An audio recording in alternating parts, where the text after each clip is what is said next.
போலி ஊழியர்களை கண்டறிய வேண்டும். Recognise false teachers. இயேசு கிறிஸ்துவே போலி ஊழியக்காரர்களை பற்றி சொன்னாரு. என்ன சொன்னாரு? மத்தேயு 7ஆம் அதிகாரம் 15-16 வாசிங்க.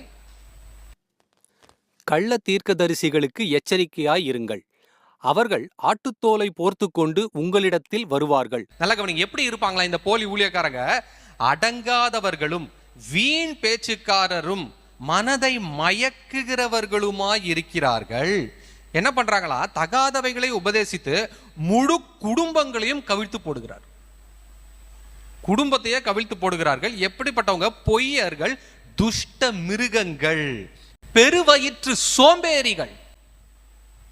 எப்படி இருக்கு பாருங்க. இங்கிலீஷ்ல கூட இது அவ்வளோ ஃபோர்ஸ்ஃபுல்லா இல்ல, தமிழ்ல ரொம்ப பயங்கர ஃபோர்ஸா இருக்கு. ஏன் இதை செய்யறாங்க? இழிவான ஆதாயத்துக்காக.